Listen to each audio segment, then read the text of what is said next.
What's up guys, now in a recent video we built this APU based system here and it was designed for the casual gamer. It managed to play lightweight games perfectly fine, but if you wanted something a little bit more, of course you would need to upgrade. So that's what we're going to go through today. So as a bit of a recap on this system, we designed this system for the casual gamer and it was AMD APU based, so at least we got some kind of gaming performance out of it. Inside of here we have the AMD Ryzen 8600G, that is a 6-core 12-thread processor with the Radeon 760M graphics. It sits in an MSI B650 motherboard, which was purposely done so that you had some upgradability going forward. For the NVMe drive, we had a super fast PCI Gen 5 drive from Integral. That was a bit of a future proof in there. And of course, for the RAM, we have 32 gigabytes of KLEVV CRAS VRGB DDR5. The system was actually designed to be upgradable without actually breaking the bank, while still being able to play some kind of gaming. And we proved that in the last video. You can play casual games on this, things that are quite lightweight, even some things that are newer, but of course some people may want a little bit more, and for that you will need a graphics card. All of the components that we used in this system were purposely chosen so that they were powerful enough for now, as well as having some kind of upgradability path. That goes with the case as well, because of course we can include extra cooling and a graphics card, which is exactly what we need to do. And with the CPU in this, or the 8600G, you can pretty much get away with any graphics card that you want, especially if you are gaming in 1080p or 1440p. They are reasonably pretty strong. When it comes to what graphics card you should choose though, on the pre-owned market you have some great options nowadays, things including the GTX 1080 Ti, a little bit old nowadays but still more than powerful enough to play some modern games.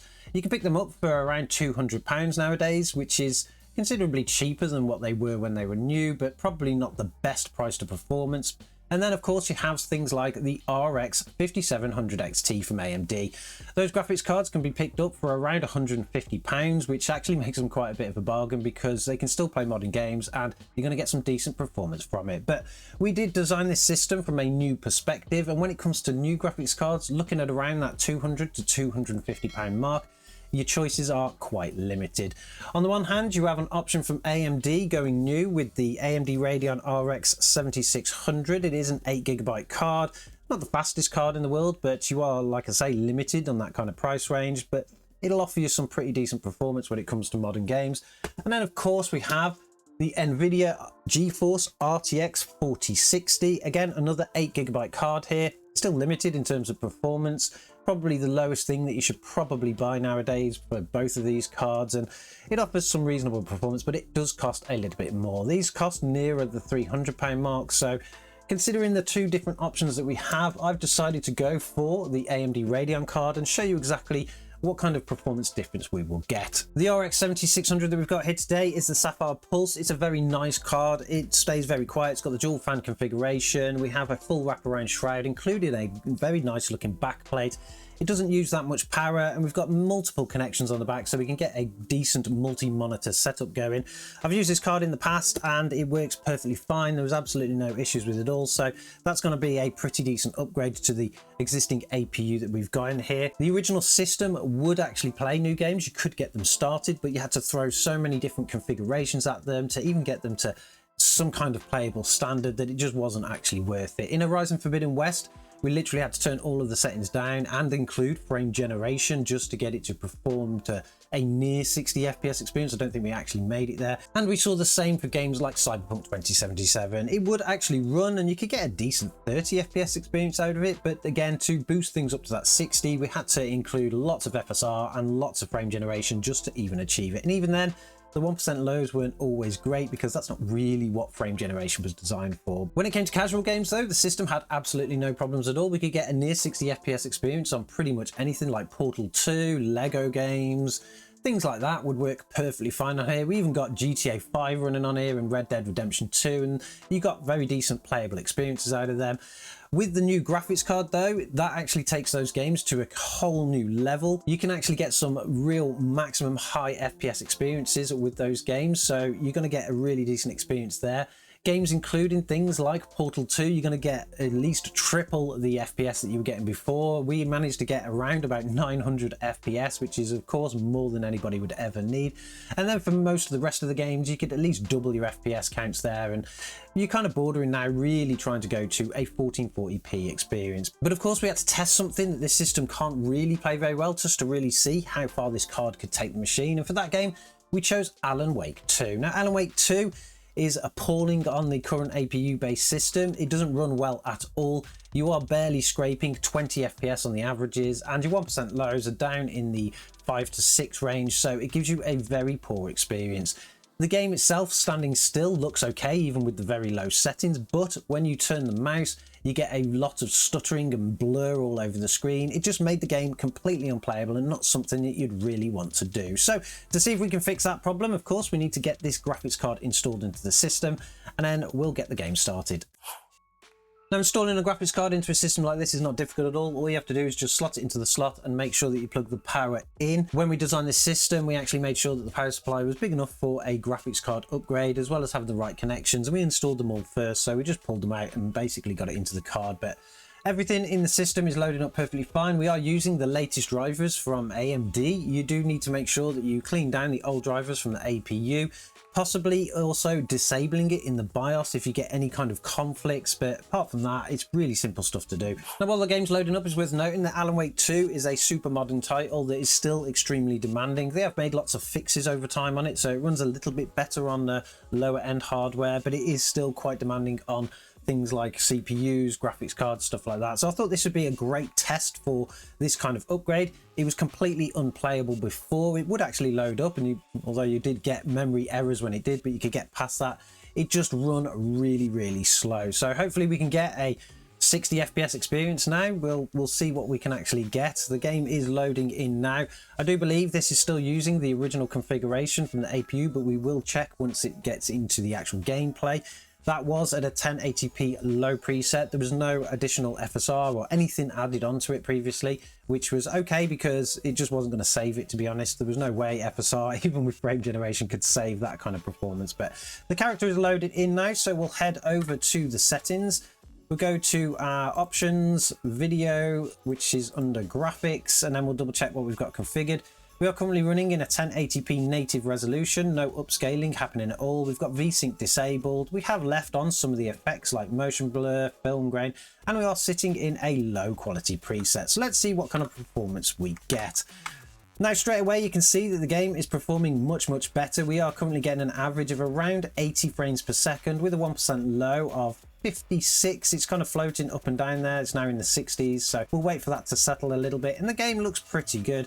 Even in a low preset, modern games like this look very good, so you're going to have no issues with something like that. But I think we can actually bump this up a little bit, make it look a little bit nicer. We can now have access to some other kind of tooling, so we'll see what kind of performance we get by doing a bit of adjustment. We'll head back over to the settings and go back to our graphics. I think one of the things that we're going to do is we're going to boost up the quality preset here to a medium setting. Let's just make things look a little bit nicer. So we'll jump that up to a medium. We're also going to enable FSR2 as well. And to do that, all we need to do is change the render resolution here to a quality setting. That is technically going to take away from the quality a little bit, but FSR generally is okay, particularly for casual gamers that just want to play a nice smooth game at 60 FPS. And for single player games like this, it's usually perfectly fine. So what we'll do is we'll save those settings and we'll get back into the game, reset our stats, and now we can see that we've actually gone up in performance here. We're currently getting an average of 98 frames per second with a 1% low of 81. The game does actually look much better with that medium preset, but of course FSR with a quality setting is really helping us along here to get things moving when it comes to performance. I can't really tell that much of a difference in terms of quality here using FSR, so I don't think it's really causing that many issues. There's no graphical glitches like sometimes you get with the latest FSR 3 in frame gen, but which of course we don't have available here. But overall, I think the game is looking pretty good. We're now getting over 100 frames per second with our average has just popped up. So let's head back over to the settings again and see if we can get an even better quality picture. We'll head down to here and we're going to set the quality preset to a high. A couple of the things that I normally do just to help things along here is just to remove the film grain and also the motion blur. I really don't like those effects anyway, so I like to disable them. Some people leave them on, but I disable them, and it just actually helps in terms of performance as well. We're going to go for the high setting. We're going to leave FSR quality setting to, or FSR 2 to a quality setting, and we'll see what kind of performance we get here. Hopefully we can get that 60 FPS. Heading back into game now, we can see that we are still getting around 99 frames per second. FSR is really helping us out now, and with the high quality presets and without the film grain and stuff, the game looks fantastic. This is definitely more than playable. I'm not sure we would want to actually try to bump this up to any other resolution. This system is specifically designed for 1080p, but as you can see, everything is currently running smoothly and there's no issues at all. I'm just going to run down this street here because this game does suffer a little bit when you get into foliage, and there's a little park on the end here that we can have a little wander around. There's a lot more going on there and a lot more for it to render, so we'll see what kind of dips we get in the FPS.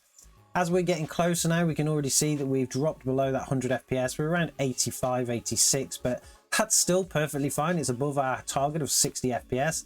The system is starting to warm up a little bit now. That graphics card's starting to move. We're getting to around 69 degrees, 68 degrees, which is still perfectly fine. But overall, we're now getting around 80, 90 frames per second with an average of 96 with a 1% low of 64.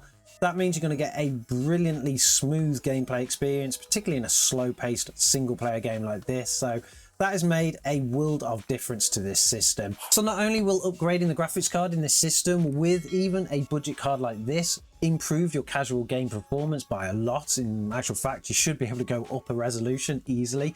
It also makes it so you can play some of the latest and greatest, like Alan Wake 2. This game was really bad when it came out and it would really struggle on a card like this, but clearly today they've made some fixes. The card itself is helping the system along.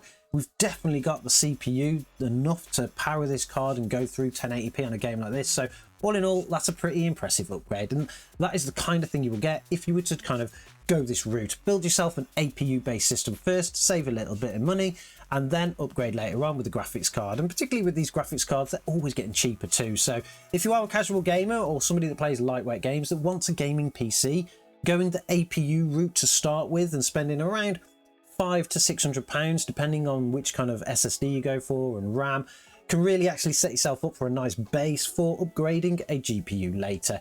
It would be really interesting to see what kind of performance we would get with a pre-owned GPU, something a little bit older on this, but we stuck to new because that's exactly what the original video was about. It was about building a new gaming system for the casual gamer. So now this system is a casual gamer PC who wants a little bit more, and I think it's actually pretty impressive.